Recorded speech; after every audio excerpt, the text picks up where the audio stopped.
Okay, so now after this inspiring start, hearing from the young leaders, let's get going.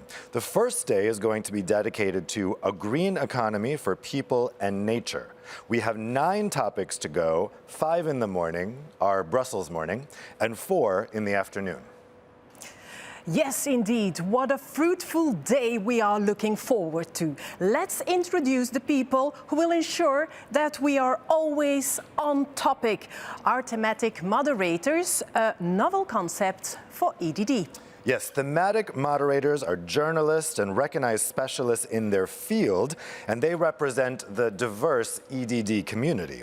They will be broadcasting from their own channels, a different studio from the one that we're in, here in the courtyard of the European Commission's DG International Partnerships in Brussels.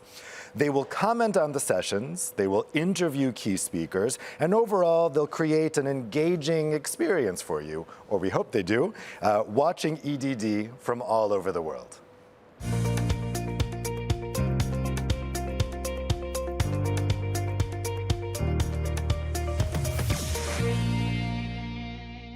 So let's start with Jennifer Baker, a journalist based here in Brussels. So Jen, what's cooking over on your channel? I hear it's sustainable.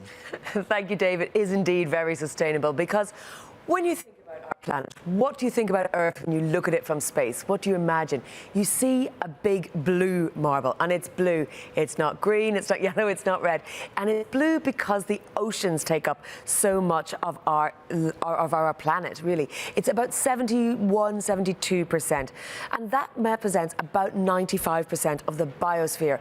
It's also, for many of us, one of our last sources of wild food. It's also, particularly in the global south, but in also developing nations, one of the most economically important resources that we have to use, because fish and fishermen make up a huge part of it. It's worth about 1 trillion euros a year. It's huge. So it's really, really important that we look after it sustainably, healthily, and, you know, with a real eye to the future of how we make this great, great resource work for all of us. So in my thematic session, as you said, my job as a thematic moderator is generally to find the red thread, we call it, through it.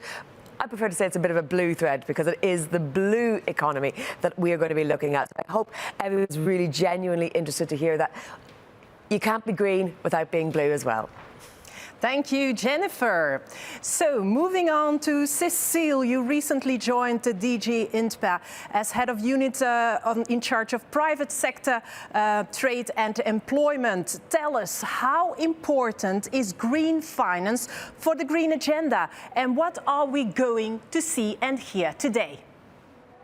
Thank you, and good morning, everybody. So I'm going to go back to green and not blue as a predecessor. Green agenda is extremely ambitious, both for the EU, but also globally. And how do we deliver on that? I mean, we need investment. We need investment in green energy, in green infrastructure, in climate adaptation, and all this is really costly. I mean, we have a sort of estimation in developing countries. We're talking about annual financial gap of 3.6 trillion in 2020. So how do we get there? How do we get all that money? Well, of course, if we just the public sector, it won't be enough. We don't have this kind of money to invest. So we need private sector to go together with the public sector. But of course, private sector is not always willing to invest in all developing countries where there are needs, because sometimes the investment climate is not optimal and you have a high level of risk.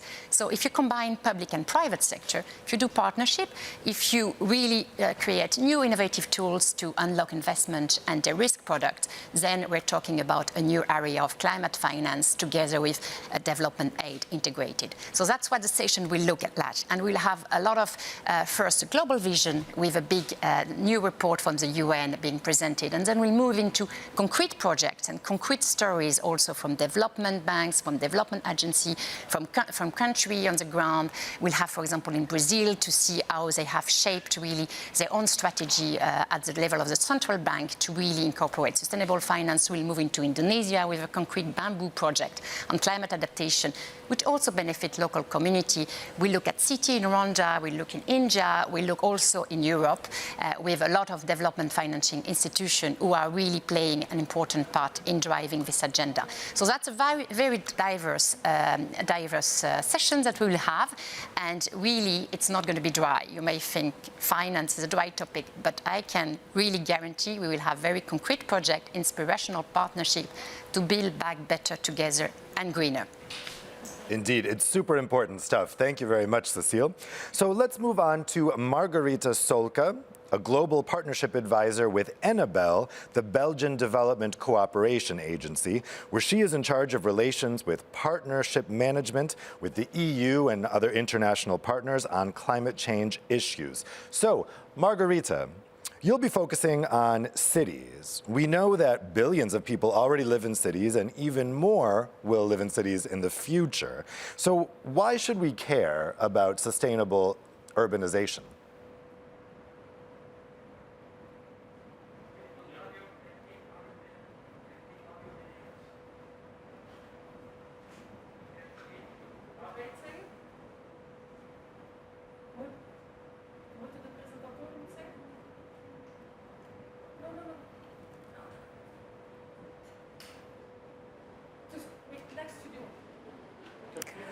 Obviously, we have a problem with the sound of Margherita. I hope we can fix it. Next studio. So moving on to Florence. From your topic, the lives and livelihoods of so many depend. What's on your plate today as a communication advisor? Thank you. Good morning, Valerie. Good morning, Dave. Indeed, we do have a lot on our plate this morning. We are going to talk about the rural transformation and food systems. And as you know, here from Studio 4, we will be joining many guests who are already online, talking to us from their own country. We will share with them experience and plans in order to ensure a smooth transition towards more sustainable food systems. They will indeed have to live up to a very difficult challenge, because this smooth transition has to be at the same time economic, social, and environmental. So balancing these three aspects is a very challenging thing for all of them to do. We will travel to meet speakers from Kenya, Malawi, Niger, Zambia, and Senegal. So you see, even if we cannot travel in person, we will be talking to our guests who will explain to us how they are working to ensure this transition, and particularly in environments that are themselves very challenging. We will also be listening to members of the European Parliament who will share with us their good practices and policy principles in order to ensure, in particular, a better food security. We will talk about food value chains, geographical indications, and also how we can maybe help regreen Africa.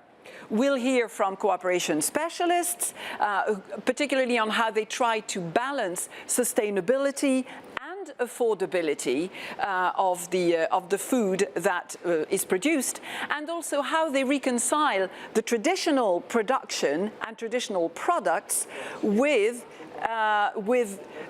new demands and new goals. So you see, we will be very busy, and I'm sure also we will put together a very interesting series of talks.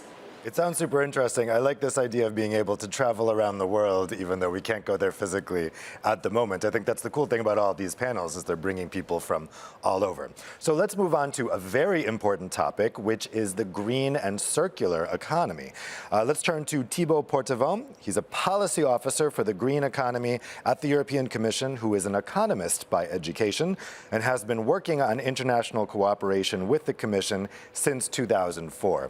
Thibaut, what angles of green and circular economy are we going to touch upon in your panels? Yes, thank you. Good morning. This is a very important topic indeed, and a broad one as well, which is connected to many of the Sustainable Development Goals. We'll hear business models contributing to employment, for example. It's also an agenda which is at the heart of the Green Deal.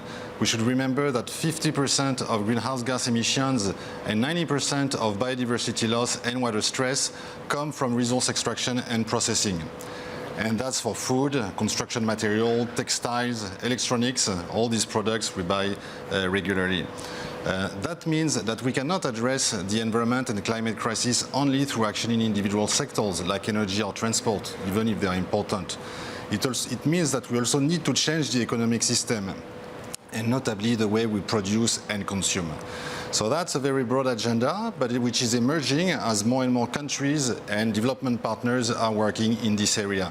And the sessions today will give us a great overview of all the actions that are necessary to accelerate the transition. Let me give you a quick overview. So we'll hear about the role of the governments and the importance of developing policy and regulatory frameworks, for example, to set new sustainability standards or to promote sustainable trade.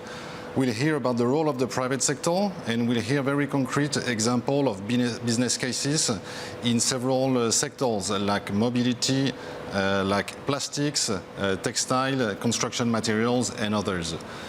We will hear about the role and the importance of finance in investments, whether this is to facilitate access to finance for green SMEs or to mobilize resources for the just transition. We'll look, for example, at the issue of taxation in the extractive industries. The COVID recovery context will be an important element as well of the discussions, and we will have a great panelist representing very diverse profiles, high-level speakers, people from the private sector, from NGOs, international organizations, governments, youth. So we can expect lively debate, and this will be on Channel 5. Looking forward to follow the discussion with you. Great, thanks a lot, Thibaut. So let's try Margherita again. Let's see if we have her connected. Okay, go for it, Margherita. Tell us about your sessions. Yes, thank you, David, and hi, everyone. Well, as you were asking, why should we all care about sustainable cities? Well, the answer is very, very simple, actually. For me, and probably many of you listening today, cities are the places where we live. And indeed, we're not the only ones. By 2050, it is estimated that up to 70% of citizens, of people, will live in cities. And today, we are already around 55% of the world's population that lives in urban areas. Cities all around the world are major contributors to climate change and unsustainable resource use. But they're also great hubs for innovation, creativity, and they're key drivers of our global economy. So yes, we should all care.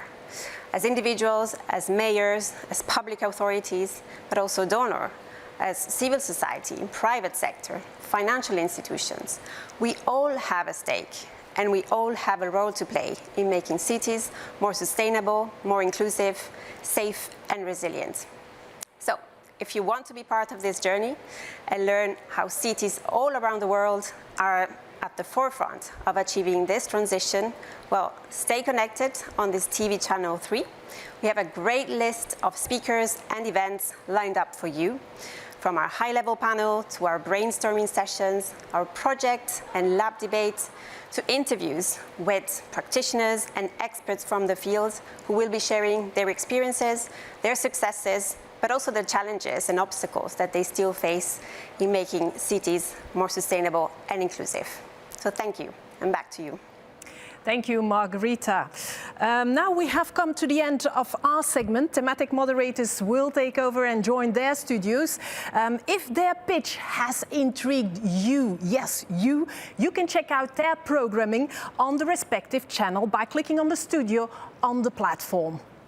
Yes, that's all from Valérie and I for now. We wish you all a very pleasant EDD experience, and don't forget to visit the virtual stands and to use the networking functions on the EDD platform. We're going to take a short break now, and all the sessions on all the different channels are going to start at 10:30.